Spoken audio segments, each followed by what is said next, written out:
Good morning students. આજે આપણે ધોરણ 9ની અંદર આભાર કાવ્યનો અભ્યાસ કરીશું. આભાર કાવ્ય પ્રકાર સોનેટ. હવે અગાઉ મેં પણ સમજાવ્યું હતું કે કાવ્યના જુદા જુદા પ્રકાર હતા, જેમાં સોનેટ હોય, ઉર્મી ગીત હોય, પદ હોય, ભજન હોય, પ્રાર્થના ગીત હોય, ખંડ કાવ્ય હોય. તો અહીંયા સોનેટ એની એક અલગ ઓળખ છે કે ઇટલીથી આવેલો એક આ સાહિત્ય પ્રકાર છે. અને ગુજરાતી સાહિત્યમાં સોનેટને બ.ક. ઠાકોર એટલે કે બળવંતરાય કલ્યાણરાય ઠાકોર એ ગુજરાતી સાહિત્યમાં એની શરૂઆત કરી. એટલે પ્રશ્ન એવો પૂછાય કે સોનેટના પિતા તરીકે કયા લેખક જાણીતા છે, કયા કવિ જાણીતા છે, તો તમે અથવા કયા કવિ ઓળખાય છે એવો પ્રશ્ન આવે તો તમે બ.ક. ઠાકોર અથવા બળવંતરાય કલ્યાણરાય ઠાકોર એવો એનો આન્સર લખી શકો. એટલે સોનેટ એટલે 14 પંક્તિનું કાવ્ય. 14 પંક્તિઓ આપેલી હોય અને કોઈ પણ છંદમાં, મંદાક્રાંતા છંદ હોય કે શિખરણી છંદ હોય, કોઈ પણ છંદમાં એની રચના થઈ હોય અને એમાં કુલ 14 પંક્તિઓ આપેલી હોય. એટલે 14 પંક્તિનો કાવ્ય પ્રકાર એટલે સોનેટ. હાઇકુનું બંધારણ એવું હોય છે કે એમાં 5, 7 અને 5 અક્ષરો હોય. કુલ 17 અક્ષર અને 3 પંક્તિ.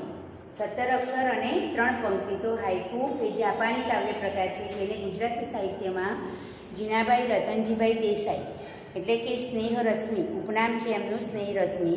તો સ્નેહરશ્મિ એ હાઇકુની શરૂઆત ગુજરાતી સાહિત્યમાં કરી. એટલે તેઓ હાઇકુના જનક તરીકે પણ ઓળખાય છે. એ જ રીતે સોનેટના જનક તરીકે, સોનેટના પિતા તરીકે બ.ક. ઠાકોર ઓળખાય છે. તો આજે આપણે અહીંયા સોનેટ આભાર, કુદરતનો કવિ આભાર માને છે. કેમ આભાર માને છે? એ તો કે આજના યંત્ર યુગમાં, ટેકનોલોજીના યુગમાં આપણે ધીરે ધીરે કુદરતથી દૂર થતા જઈએ છીએ. છતાં ક્યાંક આપણને પક્ષીઓ, વૃક્ષો કુદરતના સાનિધ્યમાં રાખવા માટે આપણને મદદરૂપ થાય છે. ઘરમાં ક્યાંક આવીને ચકલી ચીચી કરી જાય છે તો કબૂતર ઘરના કોઈ ખૂણામાં કે ટ્યુબલાઇટ પર આવીને માળાઓ બાંધી જાય છે. અને આકાશમાં ઉડતા પક્ષીઓ આ રીતે ઘરમાં આવીને આપણને કુદરત સાથેનું સાનિધ્ય સાંપડે છે, એટલે કે સાનિધ્ય સાધવામાં મદદ કરે છે. ક્યાંક દિવાલની અંદર ઉગેલો પીપળો, દિવાલમાં ક્યારેક ઈંટોની જે દિવાલ ચણેલી હોય ને ઉપર પ્લાસ્ટર કરેલું ના હોય તો એ ઈંટો, 2 ઈંટોની વચ્ચે તમને ક્યાંક પીપળો ઉગેલો જોવા મળશે. તો એવી દિવાલની અંદર ઉગેલો પીપળો પણ આપણને કુદરતનો અનુભવ કરાવી જાય છે. એટલે કવિ એવું કહે છે કે આજે પણ આવા ટેકનોલોજીના યુગમાં, આધુનિક યુગમાં આપણે યંત્રોથી જીવન જીવતા થઈ ગયા છીએ. એવા સમયમાં કુદરતથી આપણે દૂર થતા જઈએ છીએ. ત્યારે કુદરત આપણને ક્યાંક આવીને આવી રીતે એના સાનિધ્યમાં સાથે જકડી રાખવા માટે કે સાથે રાખવા માટે આપણને આવા પક્ષીઓ, વૃક્ષો મદદરૂપ થાય છે. માટે આજે હું કુદરતનો આભાર વ્યક્ત કરું છું. એમ કહીને આ કાવ્યમાં કવિએ કુદરતનો આભાર વ્યક્ત કર્યો છે, જેના લેખક છે નટવરલાલ કુબેરદાસ પંડ્યા. કવિ છે નટવરલાલ કુબેરદાસ પંડ્યા. ઉપનામ છે ઉસનસ. એમનું ઉપનામ શું છે? ઉસનસ. તો કવિ કે લેખકના ઉપનામ પણ તમારે યાદ રાખવાના. તો ઉપનામ છે ઉસનસ. કવિ પરિચય જોઈએ તો કુબેરદાસ નટવરલાલ પંડ્યા. ઉસનસનો જન્મ વડોદરા જિલ્લાના સાવલી નામક ગામમાં થયો હતો. અધ્યાપક અને આચાર્ય તરીકે તેમણે કામગીરી કરી. પ્રસોન, નેપથ્ય, આદ્રા, મનો, મુદ્રા, તૃણનો ગ્રહ, સ્પંદ અને છંદ, કિંકિણી, ભારત દર્શન, અસ્વસ્થ, રૂપના લય, વ્યાકુલ વૈષ્ણવ અને પૃથ્વીને પશ્ચિમ ચહેરે એને શિશુલોક તેમના કાવ્ય સંગ્રહો છે. તેમની સમગ્ર કવિતા સમસ્ત કવિતા નામે પ્રગટ થઈ છે. સદમાતાનો ખાંચો તેમની સ્મરણ કથા છે. અહીંયા તેમને રણજીતરામ સુવર્ણચંદ્રક અને સાહિત્ય અકાદમી દિલ્હીના પુરસ્કારો એનાયત થયા છે. આ સોનેટ કાવ્યમાં કવિ પોતાની અનુભૂતિ 14 પંક્તિની મર્યાદામાં વ્યક્ત કરતા હોય છે. એટલે 14 પંક્તિનું કાવ્ય એટલે સોનેટ. 6 પંક્તિનું કાવ્ય એટલે છપ્પા. તો આ બધું કયા કાવ્ય પ્રકારમાં કેટલી પંક્તિઓ છે એ પણ આપણે જોયું, સાથે સાથે યાદ રાખવાનું છે. અને અંતિમ 2 પંક્તિઓમાં સમગ્ર કાવ્યભાવ વ્યક્ત કરતી અસરકારક ચોટ સિદ્ધ કરતો હોય છે. આ સોનેટમાં કવિએ આધુનિક યંત્રયુગને ચિત્રાત્મક રીતે મૂક્યું છે. માનવજાતે કુદરતથી મોં ફેરવી લીધું છે, પણ કુદરતે તેનો આદિમ મહિમા ગુમાવ્યો નથી. એટલે કે કુદરત હર હંમેશ આપણને મદદ કરતી જ રહી છે. કુદરતે પોતાના ગુણોને ત્યજ્યા નથી એવી વાત કવિ કરે છે. કવિ પ્રકૃતિ તરફ આભારની લાગણી વ્યક્ત કરે છે. કાવ્યની પ્રથમ પંક્તિમાં જ કવિ લખે છે, અમે તો આકાશો ભણી પીઠ કરી તી ને ભીત ચણી હતી. એટલે કે કુદરત તરફ અમે તો દિવાલ ચણી લીધી હતી, છતાં અમારા ઘરની છેક ભીતર હજુ પણ કબૂતરો, પોલા અને ચકલીઓ આવે છે. રસોડામાં તેમના દ્વારા પડતા તણખલા, તેમની ચીંચી, ટવકા અને ખરેલા પીંછાઓથી કવિને ખૂબ સારું લાગે છે. હજી સારું છે કે ભીતની તરડમાં પૂછ્યા વગર જ ઘાસ ઉગે છે. આમ માણસે ઊભી કરેલી કૃતક કઠોર ભીતોને તોડીને પણ પ્રકૃતિ તેની પાસે દોડી આવે છે. અંતિમ 2 પંક્તિઓમાં આખા કાવ્યની ચોટ ધારદાર રીતે વ્યક્ત કરતા કવિ લખે છે કે માટીએ તેનામાં હજી પેલા આદિમ મૂળો સાચવી રાખ્યા છે. એટલે કે જૂના મૂળ સાચવી રાખ્યા છે, જેથી વાડ છોડે પ્લાસ્ટિકના ફૂલો ઉઘડતા નથી. એટલે કે વાડ હોય અને બગીચો હોય તો બગીચાની અંદર છોડ ઉપર પ્લાસ્ટિકના ફૂલ આજે આવતા નથી, પણ એ કુદરતી ફૂલ જ આવે છે. કેમ? કારણ કે એ માટીમાં ઉગેલો છોડ માટીએ પોતાની આદિમ ગુણોને હજુ ત્યજ્યા નથી. પહેલાં પણ માટીમાંથી અનાજ ઉગતું હતું, વનસ્પતિ ઉગતી હતી, આજે પણ ઉગે છે. એટલે માણસ પોતાના ગુણોને ભૂલી ગયો છે, માણસ બદલાઈ ગયો છે, પણ કુદરત બદલાઈ નથી એવું કવિ કહેવા માગે છે. માણસ ભલે બદલાયો, પણ પ્રકૃતિએ તેના ગુણધર્મો જાળવી રાખ્યા છે. એ બદલ કવિ આભારની લાગણી, પ્રકૃતિ તરફ આભારની લાગણી વ્યક્ત કરે છે. શિખરણી છંદમાં લખાયેલું આ કાવ્ય. અહીંયા છંદના જુદા જુદા પ્રકાર હોય. શિખરણી છંદ છે, મંદાક્રાંતા છે, પૃથ્વી છંદ છે, પણ અહીંયા શિખરણી છંદની અંદર લખાયેલું આ કાવ્ય 14 પંક્તિનું સોનેટ કાવ્ય છે અને જેમાં કવિએ કુદરત પ્રત્યે પોતાનો આભાર વ્યક્ત કર્યો છે. તો આપણે સૌથી પહેલાં કવિ પરિચય મેળવ્યો, કાવ્યની અંદર એનો સાર શું છે એ જોયું, અને હવે આપણે કાવ્યગાન કરીને કાવ્યની પંક્તિઓની સમજૂતી મેળવીશું. તો કાવ્યગાનમાં શિખરણી છંદમાં અસત્યો માહેથી પ્રભુ પરમ સત્ય લઈ જાય એવો રાગ શિખરણી છંદમાં છે. તો એ રાગ પરથી આપણે કાવ્યગાન કરીશું. અમે તો આકાશો ભણી પીઠ કરી તી ભીત જાણી, અમે સારું છે કે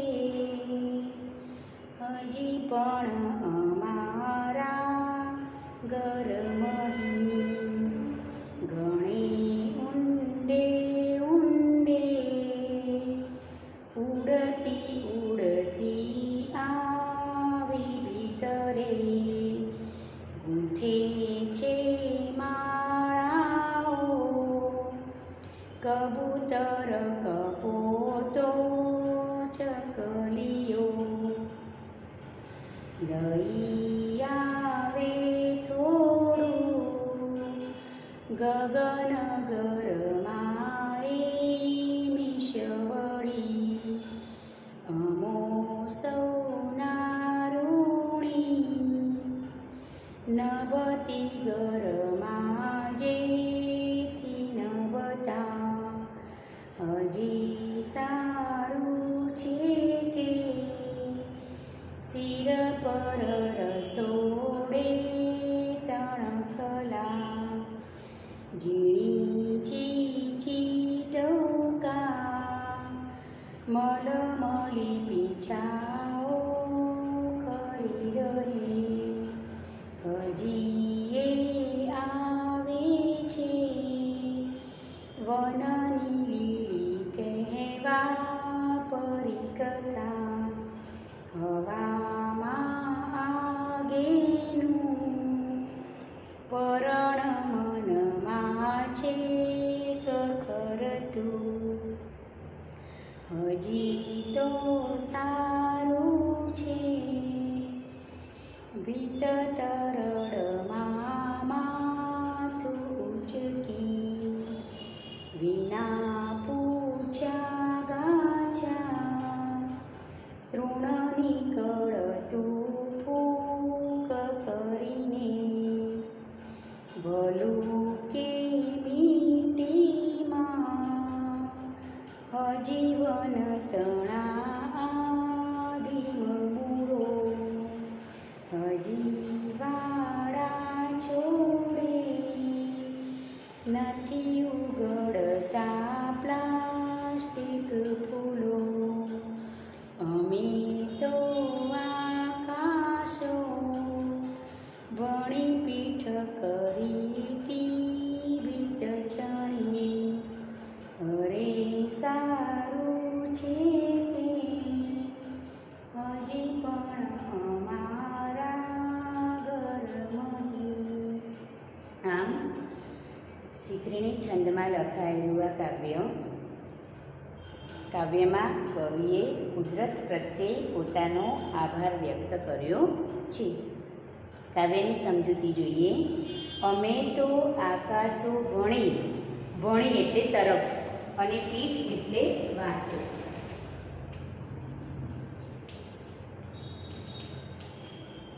ભણી એટલે તરફ, પીઠ એટલે વાંસો. અમે તો આકાશો ભણી એટલે કે આકાશ તરફ પીઠ કરીતી ભીત ચણી. અમે તો આકાશ તરફ ભીત ચણી લીધી જેથી આકાશ દેખાય નહીં. અહીંયા આધુનિક ટેકનોલોજી યુગમાં અપનાવેલી આપણે જે રીતભાત છે એ રીતભાતને દિવાલ તરીકે કવિએ અહીંયા વર્ણવી છે કે એ અમે તો આકાશ એટલે કુદરત અને દિવાલ એટલે કે કુદરતથી આપણે જે દૂર થતા જઈએ છીએ અને આધુનિકતા તરફ ટેકનોલોજી તરફ વળ્યા છીએ એને કારણે કુદરત આપણાથી વિખૂટી પડી ગઈ છે અથવા તો કુદરતને ભૂલતા ગયા છીએ. તો વચ્ચે આપણે દિવાલ ચણી લીધી હતી. આકાશ એ કુદરતનું પ્રતીક છે એટલે કવિ કહે છે કે અમે તો આકાશ તરફ એટલે કે કુદરત તરફ પીઠ કરી દીધી હતી, દિવાલ ચણી દીધી હતી. એને જોઈ શકતા નહોતા કે જોવા માગતા નહોતા. અરે સારું છે કે હજી પણ અમારા ઘરમાં, અરે સારું છે કે અમે તો દિવાલ ચણી લીધી છે છતાં કુદરતના અન્ય તત્વોએ હજી પણ અમારા ઘરમાં આવવાનું છોડ્યું નથી. કવિના ઘરમાં કોણ કોણ આવે છે તો ગણે ઊંડે ઊંડે ઉડતી ઉડતી આવી ભીતરે. ગણે ઊંડે ઊંડે એટલે કે ગણે ઊંચે ઊંચે આકાશમાં ઉડાન ભરતા પક્ષીઓ ભીતરે એટલે કે ઘરની ભીતર આવીને ગૂંથે છે માળાઓ. અમે તો આકાશ તરફ પીઠ કરી દીધી હતી, દિવાલ ચણી લીધી હતી. એનો મતલબ છે કે આકાશ કુદરત તરફથી અમારું મોં ફેરવી લીધું હતું. તેમ છતાં હજુ ઘણું સારું છે કે ઘણા પક્ષીઓ આકાશમાં ઊંચે ઊંચે ઉડાન ભરતા ઘણા પક્ષીઓ હજુ પણ અમારા ઘરમાં આવે છે અને પોતાના માળાઓ બાંધે છે. તો કયા કયા પક્ષીઓ માળાઓ બાંધે છે તો ગૂંથે છે માળાઓ કબૂતર, કપોતો, ચકલીઓ. તો કપોતો એટલે ગોલા,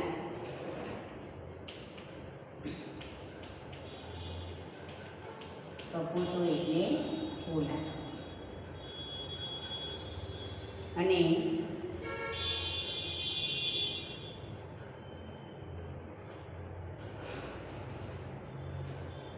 ગૂંથે છે માળાઓ કબૂતર, કપોતો, ચકલીઓ એટલે કે હજુ પણ અમારા ઘરમાં આવીને કબૂતર, કોલા અને ચકલીઓની ચીચી, કબૂતરો આવીને પોતાના ઘરમાં હજુ પણ માળાઓ બાંધે છે.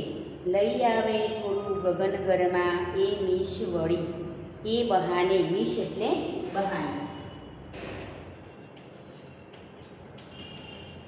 એ બહાને થોડું ગગન થોડું આકાશ અમારા ઘરમાં આ પક્ષીઓ લઈ આવે છે. કવિ કહે છે કે અમે તો આકાશ તરફ પીઠ માંડી હતી, અમે તો આકાશ તરફ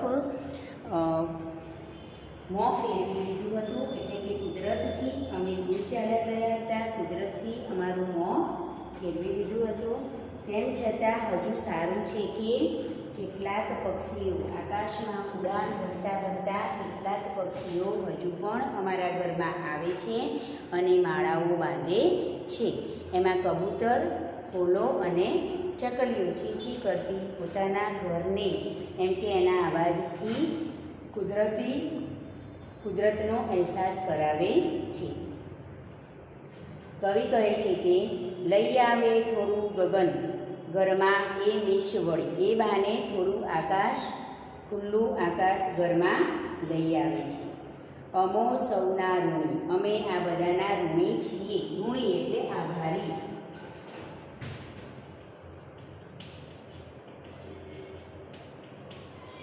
અમે આ બધાના આભારી છીએ. અમે સૌના ઋણી.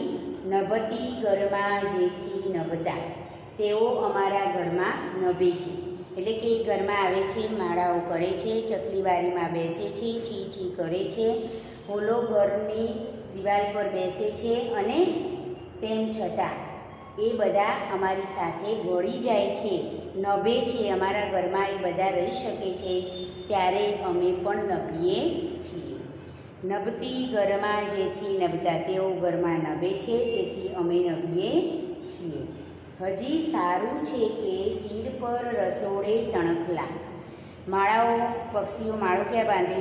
તો મોટાભાગે આપણા ઘરમાં કોઈ ફોટો ફ્રેમ ભરાવી હોય તો એની પાછળ, અને ફોટો ફ્રેમ દિવાલને ચિપકાવીને ભરાવી હોય એની જગ્યા ના હોય તો પછી ટ્યુબલાઇટ કે બલ્બ લગાવેલા હોય કે મીટર હોય, લાઇટ માટેનું મીટર હોય, એની પાછળ પક્ષીઓ મોટાભાગે પોતાના માળા બાંધતા હોય છે. ચકલી હોય કે કબૂતર હોય. તો કહે છે કે હજુ પણ એવા પક્ષીઓ મારા ઘરમાં આવે છે અને એ ઘરમાં ઉડાઉડ કરતા હોય તો એમના પીંછા પણ મારા ઘરમાં શું થાય છે? ખરે છે. એટલે હજી સારું છે કે શિર પર રસોડે તણખલા. માળાઓ કરવા માટે રસોડામાં મોટાભાગે પક્ષીઓ, કબૂતર કે ચકલી માળો કરતી હોય તો તણખલા બિચારી ક્યાંકથી વીણીને લાવી હોય તો એ તણખલા ચાંચમાં ભરીને લાવી હોય તો કેટલાક તણખલા નીચે પણ પડે અથવા માળો બનાવી દીધા પછી પણ એમાંથી ખરતા હોય. એટલે કવિ કહે છે કે અમારા રસોડામાં હજુ પણ એ તણખલા જોવા મળે છે. ઝીણી ચીચી ટહુકા. આમ ચીચી અવાજ કરતી અને ટહુકા કરતો પક્ષીઓનો મધુર અવાજ પણ સાંભળવા મળે છે. મલમલી પીંછાઓ ખરી રહે. મખમલ જેવા એમના પીંછાઓ પણ ખરેલા જોવા મળે છે. આજે પણ ઘરની અંદર મખમલ જેવા એમના પીંછાઓ ખરેલા જોવા મળે છે. આ રીતે ઘરની અંદર પક્ષીઓ આવે છે, માળાઓ બાંધે છે ઘરના આંગણામાં, અને ઘરમાં એમનો કલરવ સાંભળવા મળે છે. માટે અમે કુદરતના આભારી છીએ. અમે અમારા ગુણો ત્યજી દીધા છે પણ કુદરતે પોતાનો ગુણ છોડ્યો નથી. હજી એ આવે છે વનની લીલી કહેવા પરિકથા. વનની લીલી પરિકથા એટલે કે વનરાય. વનમાં ઉગતા લીલા છોડવાઓ, ઝાડ, વૃક્ષો એની વાત કરે છે કે આજે પણ વનમાં ઉગતા એવા ઝાડવાઓ ઘરે પરિકથા કહેવા માટે, વનની પરિકથા કહેવા માટે અમારા ઘર આંગણે અમને જોવા મળે છે. કઈ જગ્યાએ જોવા મળે છે? તો હવામાં આગેનું પરણ મનમાં છેક ખરતું. હવામાં દૂરથી પાંદડું ખરતું હોય અને એ પાંદડું છેક મન સુધી પહોંચતું હોય એવી રીતે હજી તો સારું છે ભીંત તરડમાં માથું ઉચકી. ભીંતો મેં તમને કહ્યું કે દિવાલ ચણેલી હોય, ઉપર પ્લાસ્ટર કરેલું ના હોય અને બે ઈંટો વચ્ચે જે જગ્યા છે, જગ્યાની અંદર ક્યાંક ઘરોમાં જૂના ઘરોમાં તમને પીપળો ઉગેલો દેખાશે. તો એ જે પીપળો છે એ પીપળો એમ કે વનમાંથી પરિકથા કહેવા માટે એવા પીપળા જેવી અનેક પ્રકારની વનસ્પતિ, અનેક જાતની વનસ્પતિ હજુ પણ આપણા ઘર આંગણે ઉગે છે. વરસાદ આવે એટલે આપણને કેટલાય પ્રકારની વનસ્પતિ ઉગેલી જોવા મળે, જેને આપણે નામ પણ ના આવડતા હોય ને ઓળખતા પણ ન હોય. છતાં એ વનસ્પતિએ એટલે કે કુદરતે એનો ગુણ છોડ્યો નથી.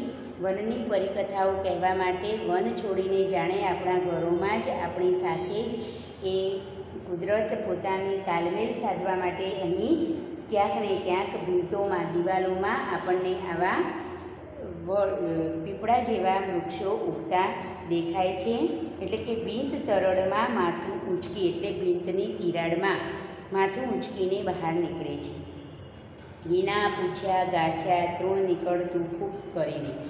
એ ભીંતની અંદર, દિવાલની અંદર કોઈએ એને રોપ્યું નથી, છતાં એના બીજ એમાં જળવાઈ રહ્યા હશે અને એને માટી મળી, દિવાલ ચણતર માટે જે માટી વપરાય એ માટી મળી અને પાણી મળ્યું, જેથી એ કોઈને પૂછ્યા ગાછ્યા વગર જ આપોઆપ એમાંથી ઉગી નીકળે છે. એટલે વિના પૂછ્યા ગાછ્યા તૃણ નીકળતું ફૂંક કરીને, એટલે ઘાસનું તણખલું, તૃણ એટલે ઘાસનું તણખલું, ફૂંક કરીને ઘાસનું તણખલું ઉગી નીકળે છે. ભલું કે મિટ્ટીમાં હજી વનતણા આદિનું મૂળો, આદિકાળના મૂળો હજી પણ માટીમાં સચવાઈ રહ્યા છે. આધુનિકતા મનુષ્ય અપનાવી છે, પણ કુદરતે આધુનિકતા અપનાવી નથી. કુદરતે પોતાના ગુણ ત્યજ્યા નથી. આજે પણ વનની અંદર જે પ્રકારની વનસ્પતિ ઉગે છે એ જ પ્રકારની વનસ્પતિ આ શહેરી જીવનની અંદર, શહેરમાં પણ એ જ પ્રકારની વનસ્પતિ માટીમાંથી ઉગી નીકળતી જોવા મળે છે.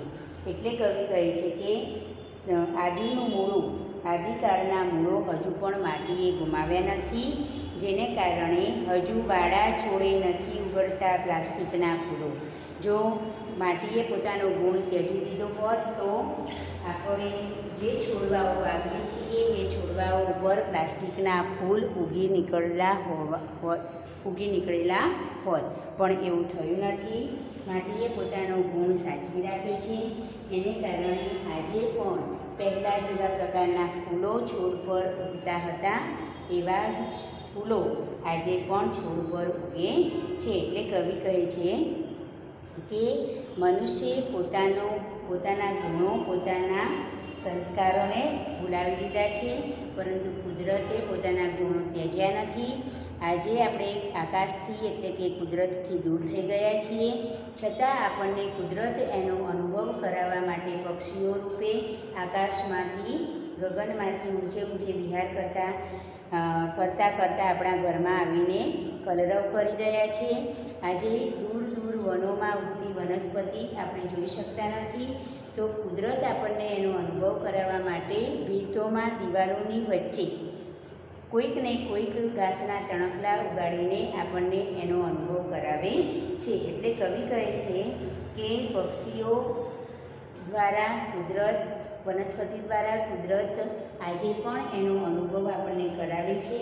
એટલે આપણે કુદરતના આભારી છીએ, કારણ કે જો આવી રીતે શહેરમાં આપણે રહેતા હોઈએ ને ક્યાંય પક્ષીઓ આવતા ન હોય, ક્યાંય ઘાસ ઉગેલું દેખાતું ન હોય, તો કદાચ આપણે કુદરતને જોઈ પણ ન શકીએ ને માણી પણ ન શકીએ. પરંતુ કવિ કહે છે કે આજે પણ આપણે કુદરત, આધુનિક યુગમાં, યંત્ર યુગમાં આપણે દોડાદોડીને હરીફાઈ ભર્યા જીવનની અંદર દોડધામમાં વ્યસ્ત બની ગયા છીએ, છતાં આપણા ઘરમાં, આપણા આંગણામાં આવી કુદરતી ચીજો, કુદરતી વસ્તુઓ આપણને કુદરત સાથે બાંધી રાખવામાં મદદરૂપ થાય છે. માટે આપણે કુદરતનો હંમેશા આભાર માનવો જોઈએ, અને કવિ અહીંયા આ કાવ્યમાં કુદરતનો આભાર વ્યક્ત કરે છે. તે કાવ્યનું શીર્ષક આપ્યું છે આભાર. દરેક પંક્તિમાં કવિએ આપણે કેવી રીતે કુદરતથી દૂર થયા છીએ અને કેવી રીતે કુદરત આપણને એની સાથે જોડી રાખવા માટે પોતાના ગુણોને, પોતાના કાર્યો કરી રહી છે, એ આ પંક્તિમાં, દરેક પંક્તિમાં આપણને જોવા મળ્યું. તો અહીંયા આ કાવ્ય દ્વારા આપણને સંદેશ મળે છે કે પ્રકૃતિનું રક્ષણ કરો. પ્રકૃતિને ભૂલી જવાની નથી, પ્રકૃતિને નાશ કરવાનો નથી, પણ પ્રકૃતિનું હંમેશા શું કરવાનું છે? રક્ષણ કરવાનું છે, કારણ કે પ્રકૃતિનું રક્ષણ કરવાથી જ આપણું જીવન એમ કે સુખ અને શાંતિ અને સ્વસ્થતાભર્યું આપણને જીવવા મળશે. માટે કવિ આ કાવ્ય દ્વારા આપણને સંદેશ પણ આપે છે કે પ્રકૃતિનું રક્ષણ કરો અને સાથે સાથે કુદરતનો આભાર પણ વ્યક્ત કરે છે. કેટલાક શબ્દોના અર્થ છે લખી દો. તૃણ એટલે ઘાસ,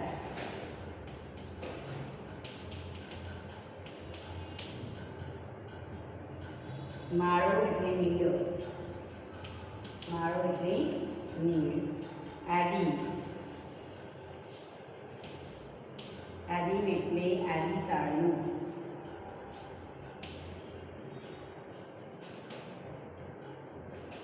ફૂલ, પુષ્પ,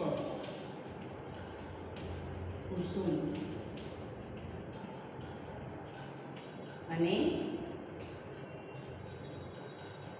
ગગન એટલે આકાશ, ગગન આકાશ, નવ, આકાશથી નવ. વણી એટલે તરફ અને પરણ એટલે પર્ણ, પર્ણ એટલે પર્ણ અથવા પાન અને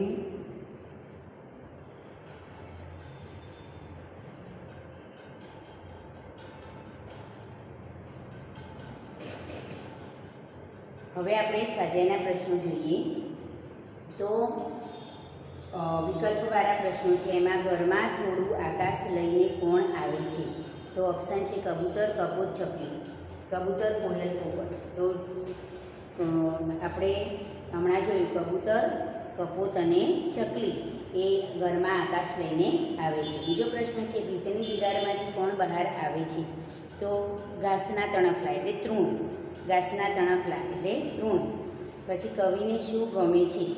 તો ફૂલમાં પ્લાસ્ટિકના ફૂલ ઉગડે છે તે ગમે છે કે માટીમાં વનમાં આદિમ મૂળો રહેલા છે તે ગમે છે?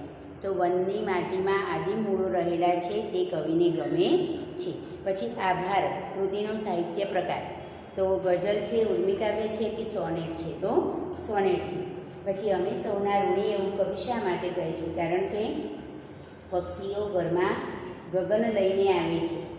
અમે તો આકાશ તરફ ભીત ચણી લીધી છે, છતાં પક્ષીઓ ઘરમાં આકાશ લઈને આવે છે, માટે અમે સૌના ઋણી છીએ એવું કવિ કહે છે.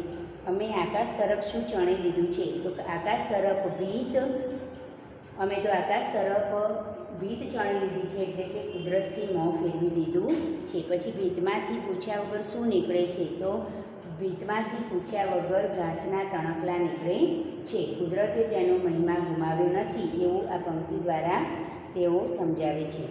અહીંયા આપણે કોના ઋણી છીએ? તો કુદરતના ઋણી છીએ. અને સોનેટમાં કેટલી પંક્તિ હોય? તો 14 પંક્તિનો કાવ્ય પ્રકાર છે. પછી નટવરલાલ પંડ્યાનું ઉપનામ શું છે? તો ઉષ્ણસ છે. બરાબર.